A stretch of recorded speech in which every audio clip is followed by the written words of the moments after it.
bom dia a todos. Nós estamos no ar, esse é o programa Amigos da Cidade e com muita alegria nós estamos aqui, chegando até você e meu desejo, nosso desejo, sempre é e será que você esteja vivendo esse dia da melhor maneira possível, que você realmente, mesmo que você não tenha dormido bem à noite ou que essa não tenha sido uma noite tão agradável, alguma coisa te incomodou, o teu sono, o teu bem-estar, mas que você possa se levantar, que você possa dizer: eu não posso deixar que aquilo que eu vivi à noite me traga prejuízo durante o dia.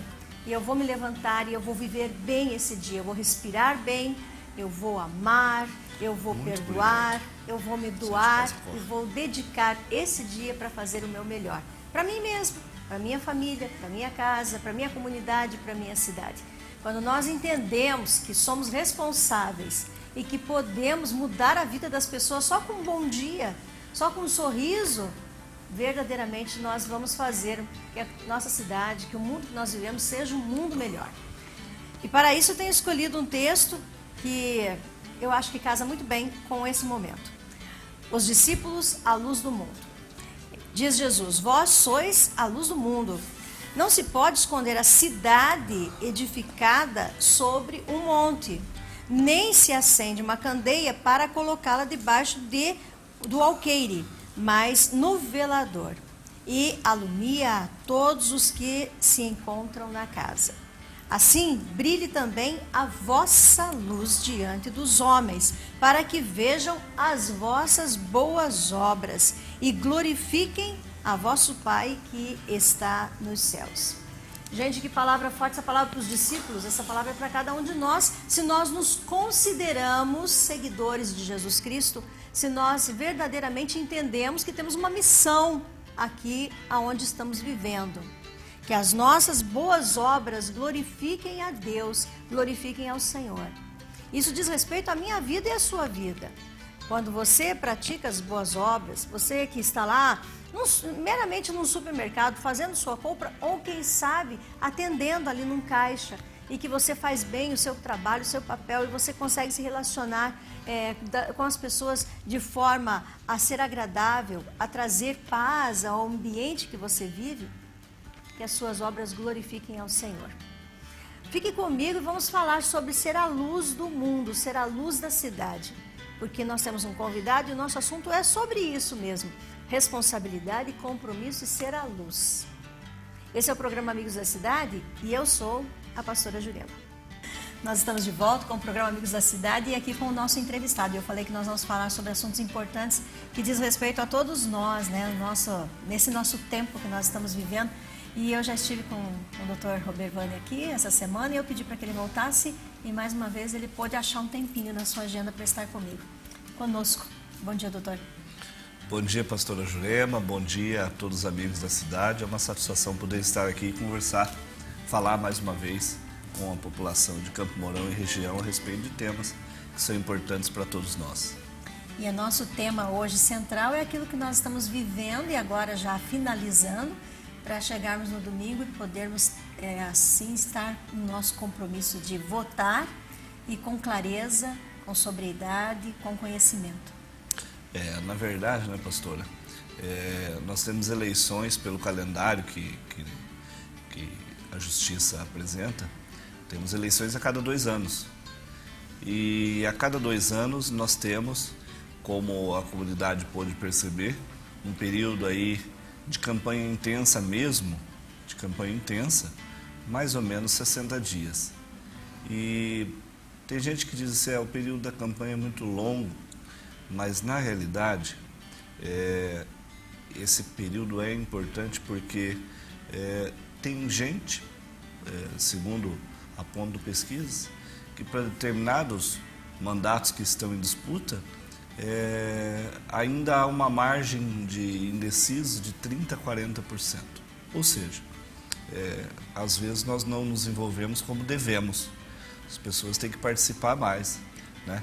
Porque, como já nós falamos aqui em outra oportunidade, a senhora destacou bem isso, a eleição é o momento que você vai escolher pessoas que vão administrar e vão atuar no seu lugar.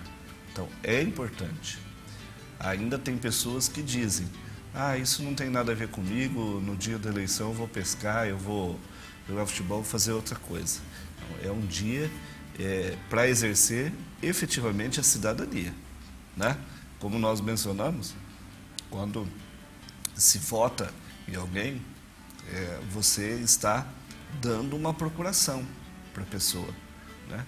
E o que eu sempre destaco é que essa procuração é em branco. Você não está dizendo especificamente o que a pessoa pode ou não pode fazer no seu lugar, né?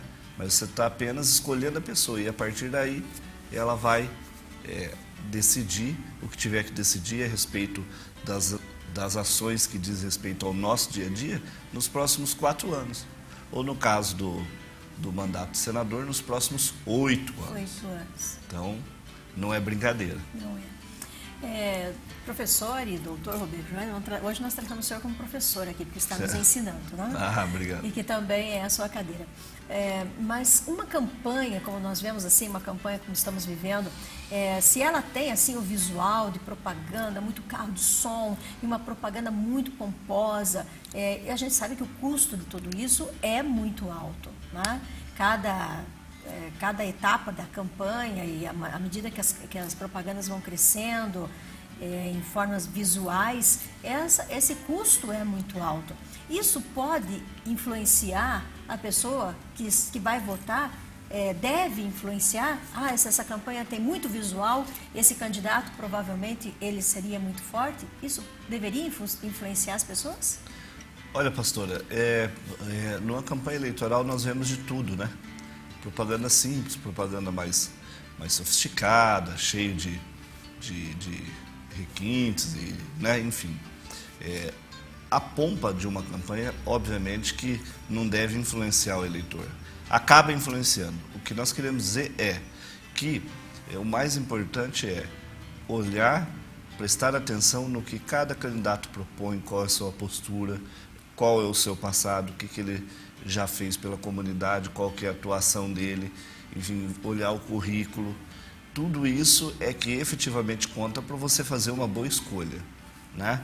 Hoje é muito comum determinados candidatos, às vezes com poder econômico, contratam empresas especializadas em marketing eleitoral, gastam fortunas, e isso efetivamente deve ser observado porque, no mínimo, soa estranho se a pessoa gasta rios de dinheiro para se eleger, porque seguramente, se for fazer uma conta rápida, o que a pessoa gastou para poder se eleger, a remuneração que ela terá para exercer o mandato depois ao longo dos 4 anos, às vezes não cobre nem 5% do que a pessoa gastou.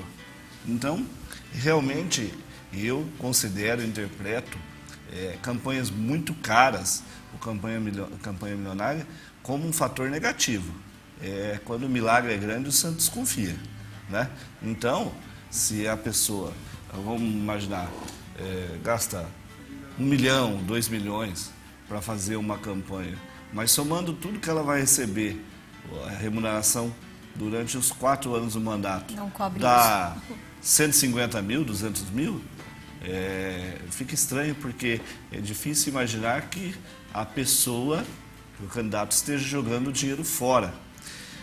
De qualquer modo, o que é importante?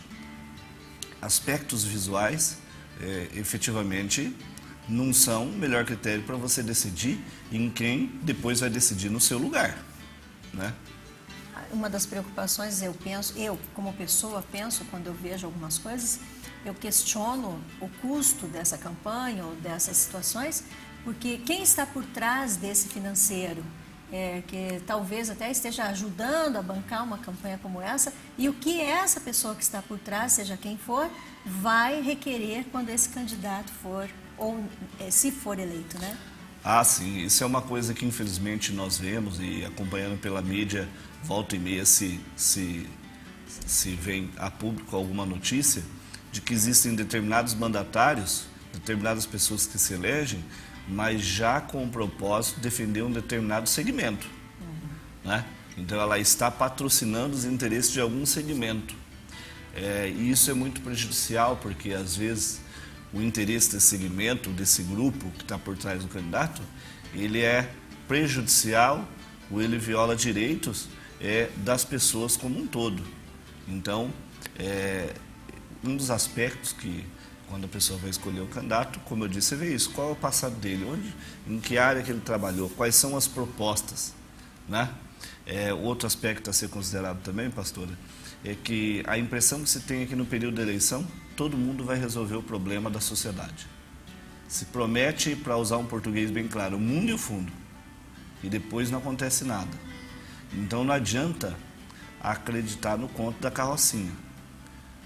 Por isso que nós temos que prestar atenção no que o candidato está propondo. Quais são as ações dele, né? E alguns aspectos que realmente são importantes, que dizem respeito a nós, aos cidadãos em geral, justamente ver se essas propostas são execuíveis, se dá para fazer mesmo, se não é muito fantasiosa, né? Promete isso e aquilo, mas dá para fazer? De que forma?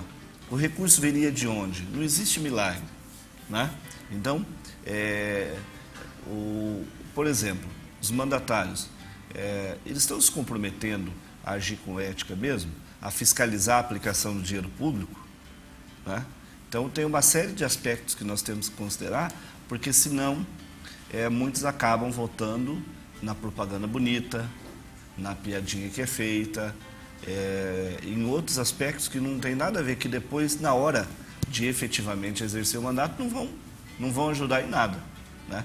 Então nós temos que votar no conteúdo, naquilo que a gente acha que o candidato possa fazer, e não na casca, na aparência ou na propaganda que ele utiliza para vender o peixe dele.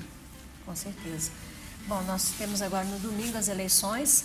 Nosso voto precisa ser destinado ao candidato que nós desejamos que seja aí o presidente da República, governador do estado, senador, deputado federal, deputado estadual. Enfim, temos que conhecer algumas características de algumas pessoas para formar um governo realmente preocupado com o Brasil, preocupado com o cidadão brasileiro, em todas as suas áreas, não importa quem seja, como seja e onde viva.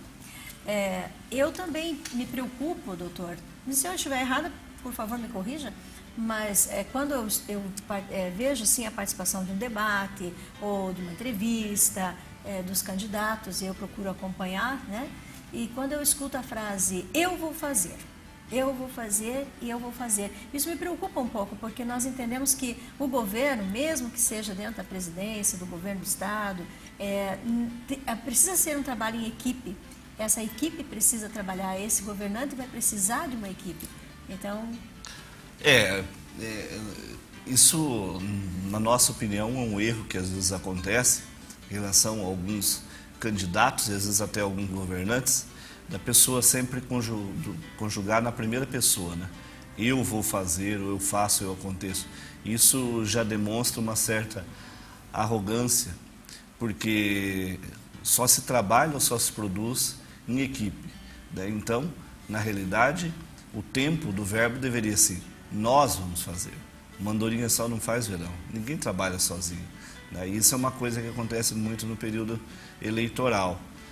Por isso que eu disse que nós, eleitores, devemos ter consciência, demonstrar preocupação e se conscientizar de que tudo que diz respeito ao comportamento do candidato pode refletir depois na sua postura como candidato eleito e então como mandatário, né? E essa importância, pastor, eu destaco também por um outro aspecto, especificamente no que tange, tem bastante pesquisa a respeito disso, só para a gente perceber como às vezes não se dá a importância que tem que se dar para isso, né? Tem pesquisa que mostra que, passado um ano, a maioria absoluta não se lembra em quem votou para deputado estadual ou federal, né?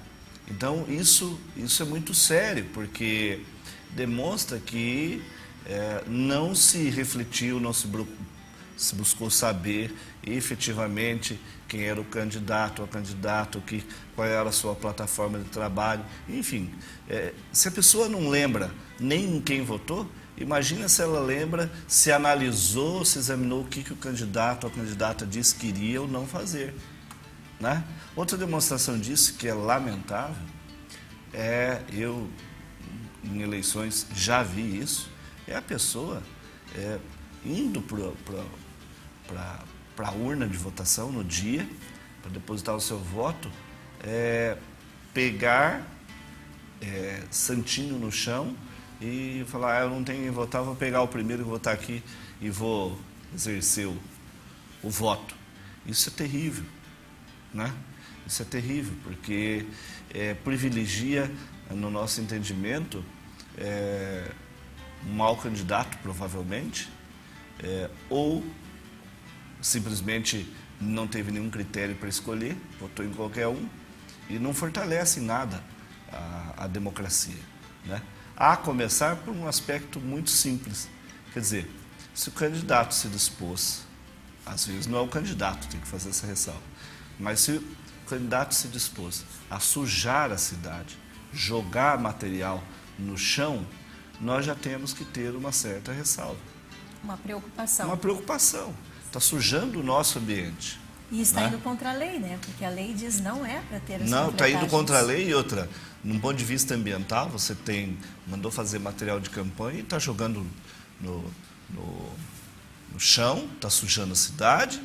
Esse material vai para os bueiros, chove e entope bueiro, enfim.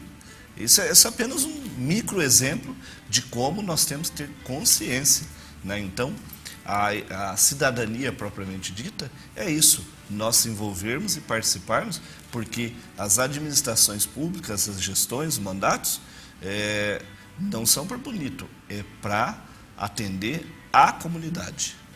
E muita gente acha que a pessoa é eleita para ficar num outro patamar, ou ficar olhando de cima. Não, ela tem compromisso, ela tem que ter compromisso com a comunidade.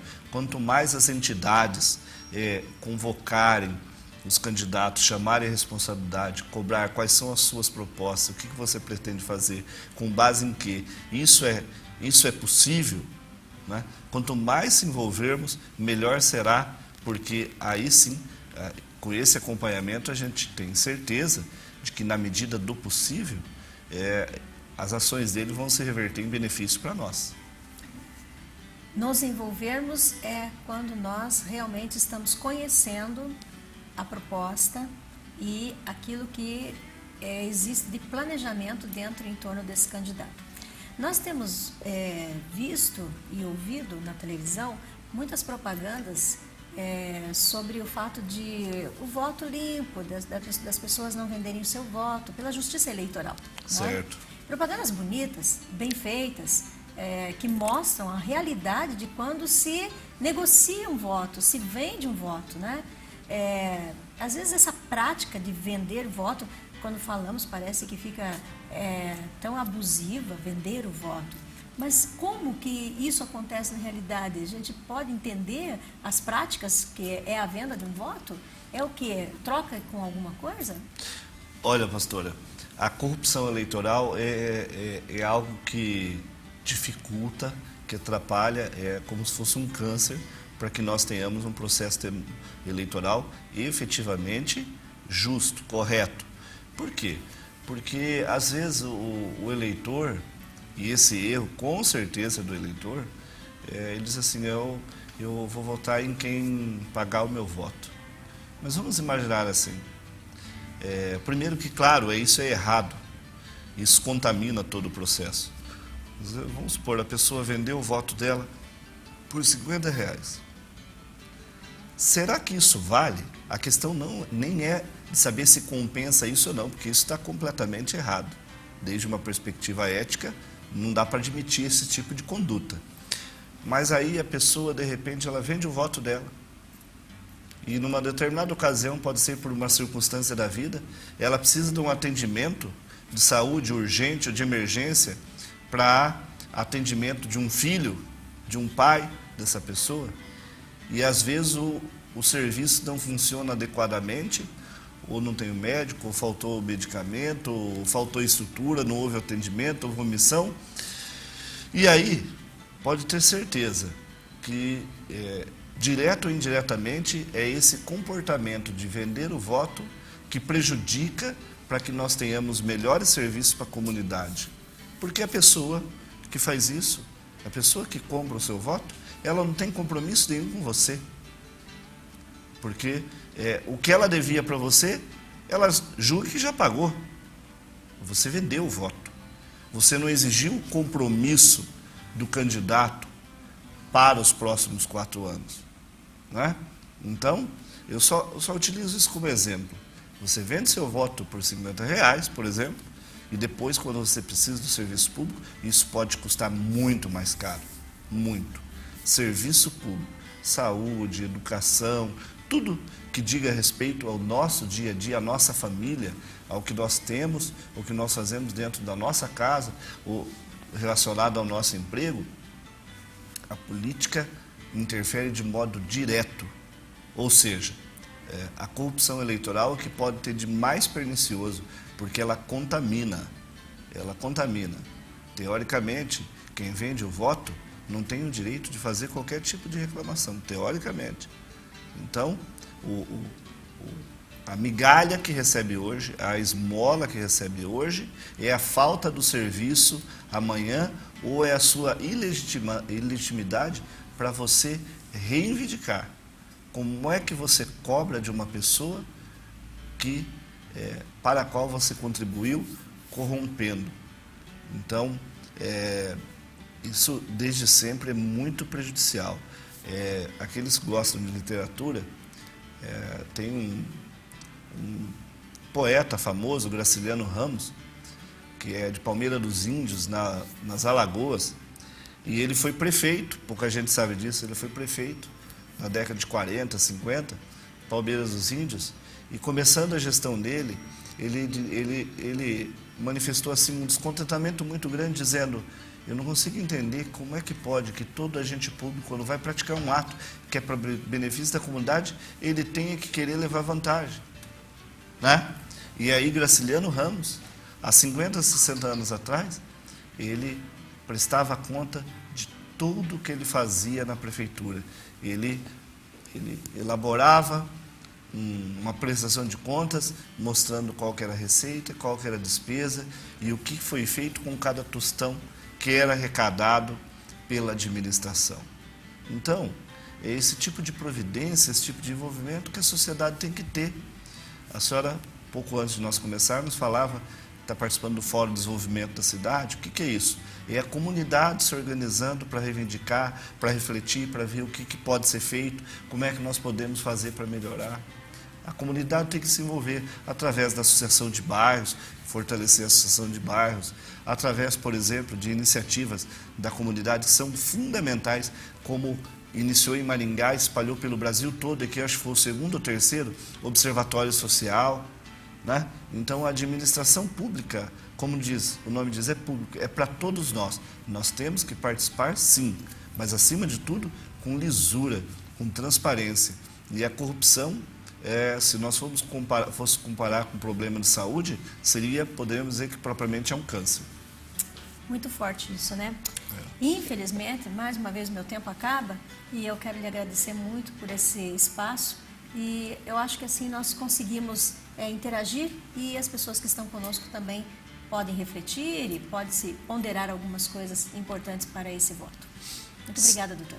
Eu que agradeço, pastor Jurema. Eu gostaria de aproveitar a oportunidade, como a senhora disse, no período eleitoral, justamente de lembrar as pessoas que a eleição, a política, ao contrário do que nós pensamos, atinge a cada um diretamente.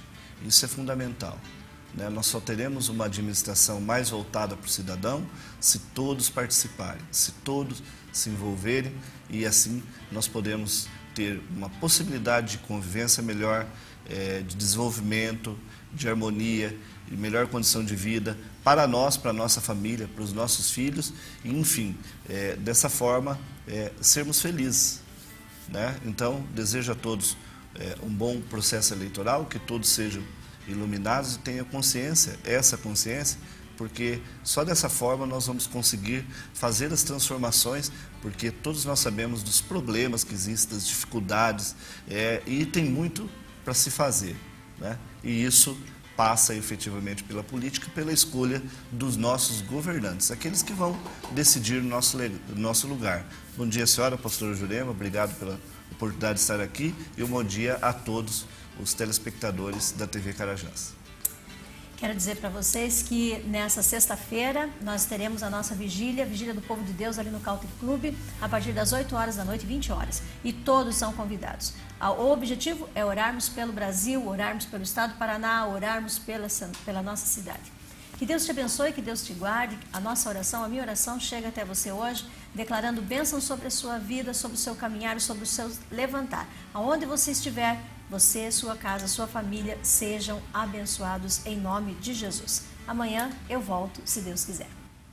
Aqui a gente passa todo dia, aqui a gente se encontra.